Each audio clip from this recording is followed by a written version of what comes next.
Hi,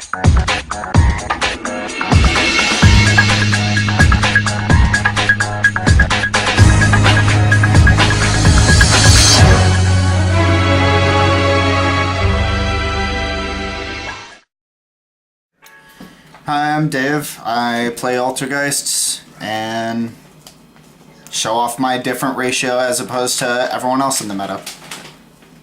I play 2 Kimkori because honestly the 1 I don't see the point of not having it. You can get extra negates just in case, and it's just overall, it's good to me.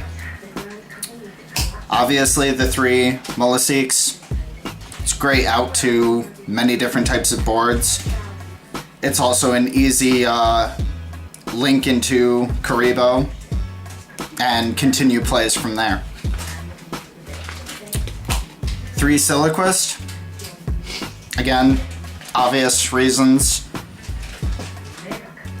All of the combos that you can make off of just this card alone basically helps the deck. Then you have the multi-fakers. This is basically the combo between the multi-fakers and the Siliquist. They stop your opponent, and that's all you need to do is to be able to continuously stop everything that they can do. Your marionetters to get all of the traps, your protocols, anything that you would need Altergeist wise. So that's for the Altergeist lineup of monsters. I play 3 Ash. Not much more need to be said there, just Ash Blossoms. I play 2 Pot of Duality. Only spells in the deck. 2 Manifestation. It's basically your go-get for anything in the grave. Also on top of it, there is a combo with this and the Siliquist. You use the Siliquist after activating Manifestation, and you can bounce a target, still get something from your graveyard, and just keep going from there. And it just overall works really well. 3 Spoofing because, well, you always need to be able to recycle all of them. The only downside is because it doesn't say Altergeist, it can be ashed, which is horrible, but you'll get through it if you play more than one and if you make your plays correctly. 3 Protocol because, well, this is basically the MVP of the deck. Between this and Spoofing, you basically have everything you need on the field and just can keep going and going and almost not be stopped. I play the Solemn Brigade. Just always good. Great for negates. It's just what you need. 1 Waking the Dragon, because, well, Ultimate Falcon's a thing, and hard to get over. And then for my Floodgates, I play 1 Imperial Wall, and 3 Anti-Spell for going up against Sky Strikers, and many of the other meta decks that you have to go up against.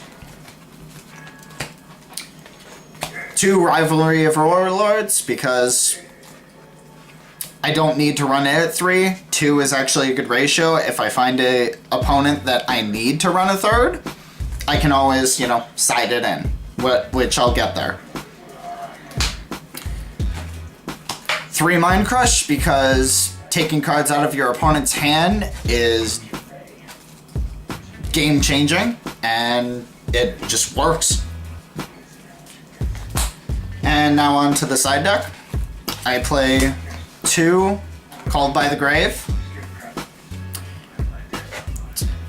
Honestly, them hitting it, I didn't feel like it really mattered as much. Yes, hand traps are a thing, but as long as you play a decent deck, you can get through hand traps. I play 2 Zombie World. Funny enough, it's just with kaijus and also with decks like True Draco, it's just great for shutting them out. It's just... And a lot of the time I take out the anti-spells if I'm switching these in, because a lot of the time that's what I need to do. I have 2 Ghost Reaper Winter Cherries. I've thought about picking up a third, but I also don't always see them when I side them in, so it's just... It's for when I need it, usually for Goki. 1 Ghost Ogre, because, well,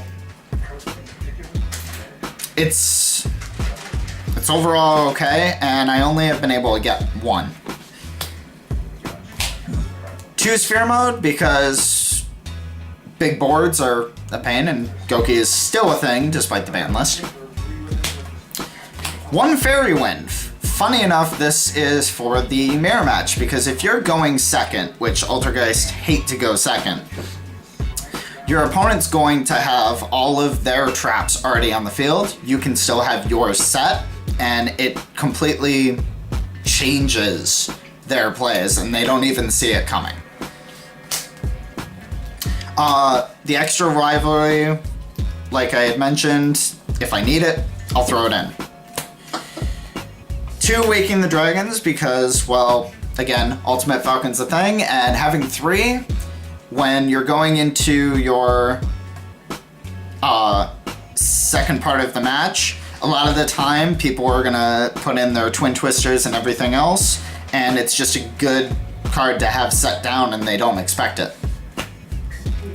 And last but not least, 2 Mask of Restrict, because, again, tributing's a thing.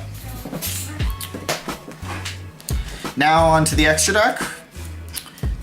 We do 1 Link Kuriboh, easy Moloseek target, not to mention you can continuously go back and forth with them and just get everything you need to your hand, because you can just keep recycling Moloseek. 1 Mermaid, because, again, Goki, they give you that Ibli, or any deck that basically plays with the Ibli. You're just gonna get rid of it and say no. 1 Kidolga. I've been using it here and there, but it doesn't see a whole lot of play. However, I've thought about adding the Crush card in as an extra trap card, because it's only 1,000 attack, and even though it would slightly hinder the way I play my deck, it's another thing I could at least try out. 2 Prime Banshee, because I didn't feel I needed a third one. I felt like just having the 2 is okay. And with the 3 Hextia, I go into Hextia more often, and all you really need the Prime Banshee for is just to have the Hextia be able to point at it and gain the attack from it. And I just go off from there. A lot of the time how I get out over bit things like Ultimate Falcon and Borreload, for examples. And then I just have my 2 Cherries targets, Borreload and Firewall, in case I ever run into them and they end up being difficult.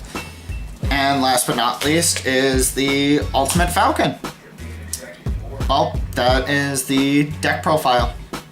I'll see you guys later. Rate and subscribe, leave your comments and ideas in the comment section below, and don't hesitate to give us respectful suggestions on content you want to see. Eric on behalf of the team saying take care, and Team Eccentric out.